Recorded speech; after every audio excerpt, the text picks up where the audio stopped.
ఓం నమో భగవతే వాసుదేవాయ. మోక్ష భక్తి ఛానల్ కి స్వాగతం. మిత్రులారా, మనం గత కొన్ని రోజులుగా పనులను యజ్ఞంలా చేయడం, ప్రకృతితోనూ సమాజంతోనూ కలిసిమెలిసి జీవించడం, స్వార్థాన్ని వదిలేయడం గురించిన ఎన్నో అద్భుతమైన సత్యాలను తెలుసుకున్నాం. అసలు మనం రోజు తినే తిండి, మనం చేసే ప్రతి చిన్న భోజనం మన జీవితాన్ని ఏ విధంగా ప్రభావితం చేస్తుంది? కేవలం మన ఒక్కరి కడుపు నింపుకోవడం కోసమే మనం బతుకుతున్నామా?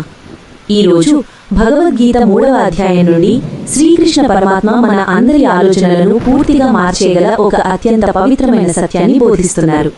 శ్రీకృష్ణుడు ఈ విధంగా ప్రసాదించారు: యజ్ఞశిష్టాసినః సంతో ముచ్యంతే సర్వకిల్బిషైః భుంజతే తే త్వధం పాపా ఏ పచంత్యాత్మకారణాత్.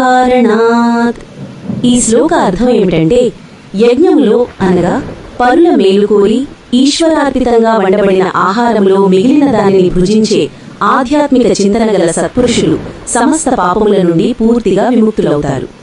కానీ ఎవరైతే కేవలం తమ స్వార్థ భోగముల కోసమే తమ ఒక్కరి కడుపు నింపుకోవడానికే అన్నం వండుకుని తింటారో వారు నిజానికి పాపమునే భుజిస్తున్నారు. ఈ శ్లోకంలోని పరమార్థాన్ని మన దైనందిన జీవితంలో ఒక చక్కటి ఉదాహరణతో పరిశీలిద్దాం. మన తెలుగు సంప్రదాయంలో మన ఇళ్లలో వంట అయిన వెంటనే ముందుగా దేవునికి నైవేద్యం పెడతాం, కాకికి లేదా ఆవుకు పెడతాం. ఆ తర్వాతే కుటుంబ సభ్యులందరం కలిసి కూర్చుని తింటాం. ఇది కేవలం ఒక ఆచారం మాత్రమే కాదు, దీని వెనుక ఒక గొప్ప శాస్త్రీయ మరియు మానసిక రహస్యం ఉంది. మనం తినే ప్రతి మెతుకు వెనుక ఎంతో మంది శ్రమ ఉంది, ప్రకృతి ఇచ్చిన వరం ఉంది. అలాంటప్పుడు ఆ వస్తువును కేవలం నా ఒక్కడి స్వార్థం కోసమే దాచుకుని తింటే ఆ తిండి మనలో దురాశను, అశాంతిని పెంచుతుంది. అదే ఆ కుటుంబాన్ని, తోటి అతిథులను ప్రేమతో ఆదరించి పంచుకుని తింటే ఆ ఆహారం మనకు కేవలం ఆరోగ్యాన్నే కాదు, పరిశుద్ధమైన మనసును కూడా ప్రసాదిస్తుంది. సరే, మరి మనం తినే భోజనాన్ని, మన దైనందిన జీవితాన్ని ఎలా పవిత్రం చేసుకోవాలి? మనం ఏ పని చేసినా, ఏది తిన్నా అందులో ఒక కృతజ్ఞతా భావం ఉండాలి. ఈ భోజనం నాకు లభించడానికి కారణమైన ప్రకృతికి, నా కోసం కష్టపడిన ప్రతి ఒక్కరికి ధన్యవాదాలు అనే భావన మన మనసులో మెదలాలి. కేవలం నా సంపాదన, నా ఇల్లు, నా కడుపు అని కుచించుకుపోకుండా మన చుట్టూ ఉన్న ఆకలితో ఉన్న వారికి 4 ముద్దలు పెట్టే గుణాన్ని అలవర్చుకోవాలి. ఎప్పుడైతే మీరు మీ జీవితాన్ని పంచుకోవడం అనే యజ్ఞంలో భాగం చేస్తారో అప్పుడు మీరు చేసే ప్రతి పని, మీరు తినే ప్రతి తిండి మిమ్మల్ని సర్వ పాపాల నుండి విముక్తులను చేసి పరమ ప్రశాంతతను ఇస్తుంది.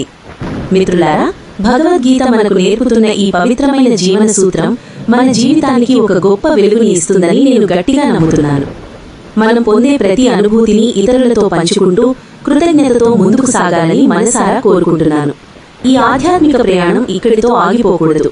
రేపు మనం కర్మయోగంలో మరిన్ని సరికొత్త అద్భుతమైన సత్యాలను తెలుసుకోబోతున్నాం.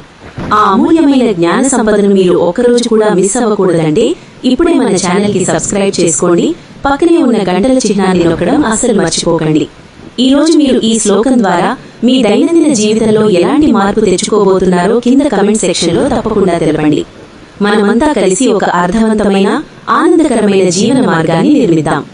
రేపు మళ్లీ సరికొత్త అంశంతో కలుద్దాం. అప్పటి వరకు స్వార్థాన్ని వదిలి పంచుకుంటూ ఆనందంగా జీవించండి. హరే కృష్ణ. ధన్యవాదాలు.